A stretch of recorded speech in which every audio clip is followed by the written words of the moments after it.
Hello everyone, this is Tracy Markley from Tracy's Personal Training, Pilates and Yoga. Again, I'm bringing you a video on lunges. I've had a few messages in the past week talking to some stroke survivors about the lunges. Now, you all have to approach them at a different level where you're at. Maybe some of you don't need even to hold onto a bar. Maybe some of you can hold on sideways. Maybe some of you have to hold on this way. Some of you may not have the use of one arm, so you'll have to hold on with one arm, however it works for you. But I want to show the proper technique in lunges because often people teach this improperly. So a lunge is this. I'm going to do it without the bar right through here. It's not lunging forward. So from the side view, I'm trying to make sure you can see my feet. You should be in this position, your body's upright. The heel needs to stay off the floor in the back. When you're doing a lunge, you do not want this to happen. You want that toe up. Imagine your body's in a glass tube. Your torso's in a glass tube.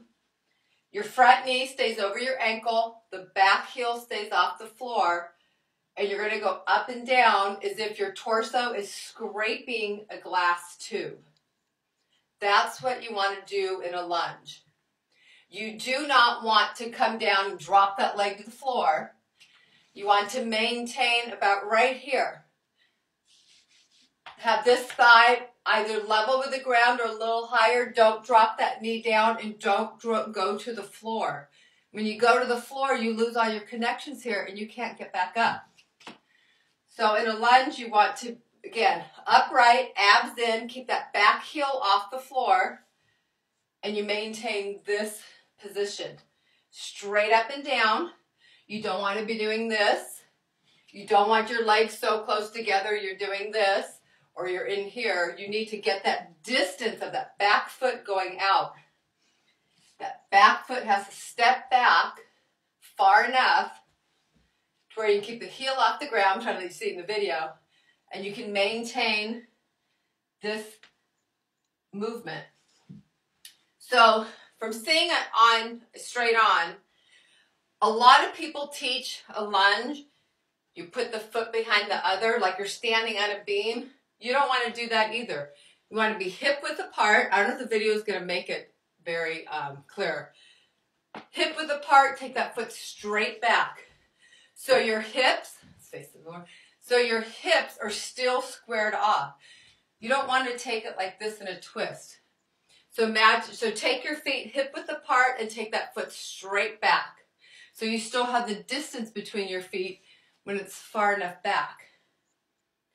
So as a survivor, as you're learning this technique again, or learning it for the first time, depending on, where you've been in your life, you may have a time where you can't get that foot back on one side because of the spasticity, or just you're not getting all the movements back from your stroke. You're still recovering from it. So you may sometimes take a long time to get that foot back. That's okay. At one point, you will be able to step it back, but try to practice it often, because as you're stepping back, your brain is trying to make more awareness of what that foot's doing in space behind you.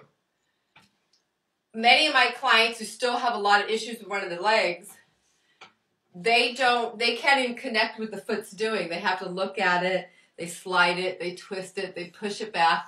And that's all okay because you're building those new pathways by trying to get that movement going. So the more you try to repeat the movement you're trying to get back, there's more chance the pathways are going to build for that movement because you're trying to force the brain to do it. So for instance, if you're holding onto the bar and you're trying to get that foot back, just get it back there. If you need someone to help you place it, do so too. Get in that good spot. It still may be hard to feel the sensation if your feet are up or down in the back, but you want to be sure when you're doing it, you're safe. Your torso's nice and strong, tall, and staying upright in here. You don't want this knee going forward. You want a straight line. You want the shin straight up and down, the knee over your ankle when you're doing it. And you want to imagine your body weight's going down and back up, not forward. So as you start learning the lunge and working with it, it's going to strengthen your muscles that you need for walking and movement, getting up and out of chairs, off the floor, everyday movement that, you know, we all use. So if you look in this picture, this is my books too, if you can see it well. I had someone put the muscles in the quads and the psoas muscle as it's working in a lunge. So as you've seen in the other videos, if you haven't watched them, go back and look. We talk a lot about all the muscles. The psoas muscle. This is the muscle that is one of the big workers for hip flexion. Hip flexion, hip flexion. So you want this muscle straight up and down. So when you're doing the lunge, you don't want to be squishing that up. You don't want this muscle folding. You want to keep it long and train it to be in the right position.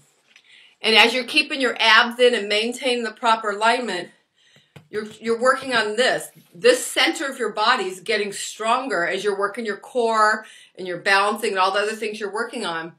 You want this to stay strong. Those are the stabilizing muscles. You want this to stay nice and strong as you're doing it.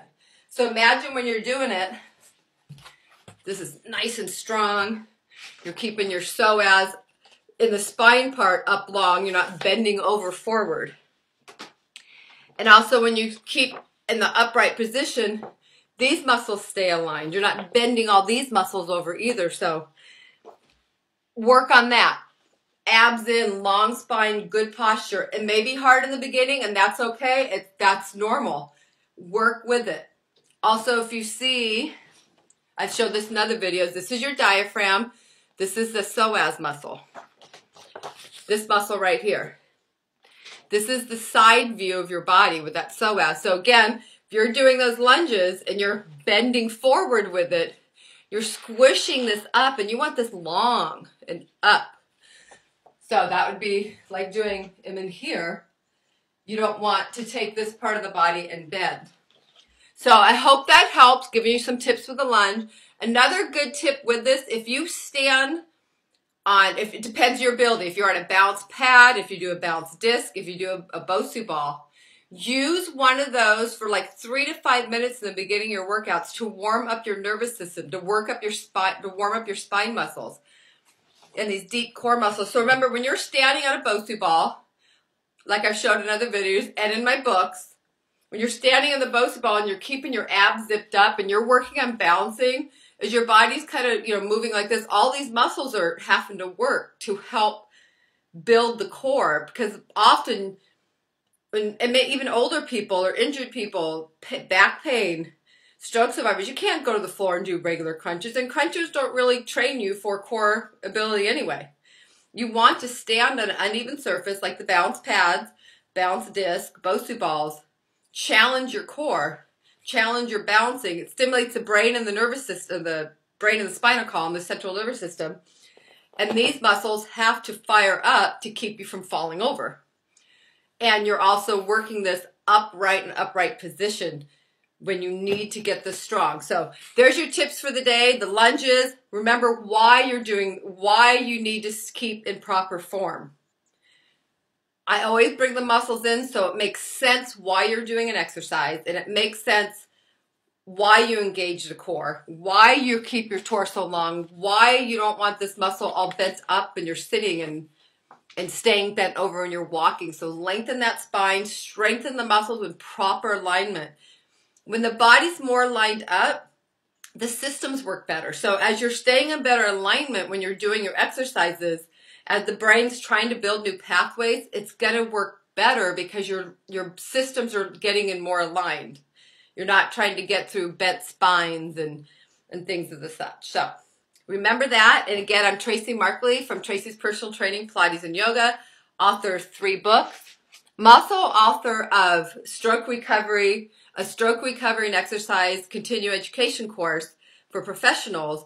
And that right now is available at PT on the Net and medfited.org. And that way, if you're trying to get more education to work with your survivors, go take that course and learn more, because the more you learn, the more you can help them. I always say if we limit our education, we limit the recovery of the survivors we work with. So real quickly, my 3 books. The last one that just came out the last couple months is Stroke Recovery, What Now? When physical therapy ends, but your recovery continues. This has a lot of things I went through the course too. It has the muscles that I show here. It goes over spasticity. There's several exercises in there. Shows how to use a battle rope and different other avenues of exercise that stimulates your nervous system and gets you going. It's helped a lot of people. The first book I wrote was The Stroke of an Artist, The Journey of a Fitness Trainer and Stroke Survivor. This is a man I met in a walker, and I trained with him up to about 3 years post-stroke. And it's a very inspiring journey. He exercised every day, and he was with me 5 to 6 days a week. So he's a perfect example of how moving every day with the proper exercises can help your recovery further. It's a good story. And it has exercise in there as well. And it goes over walking. All of them go over walking and the different challenges, foot drop and things that survivors go through. And this book is Tipping Towards Balance, a Fitness Trainer's Guide to Stability and Walking. And it's about not tripping and walking. This has also 8 exercises in it, helping with balance and stabilization, and all of them cover that, and getting your spatial awareness back, where your feet are in space, so you can safely step over things, safely step backwards and feel safe again. So there you go. So www.tracymarkley.com, tracymarkley.com. That's one of my websites that has access to my personal training website. Plus, it also has access to ordering the books through me or through Amazon. They're in Kindle and paperback. Also, this book is on audio. It takes less than 2 hours to have it read to you. It's very inspiring. He wanted his story shared to help people. So remember, put those lunges in when you can. Hold on for safety. Keep your abs in. Keep your spine long. Check your form and do it accordingly. And don't drop to the floor. And don't give up, and have a great day.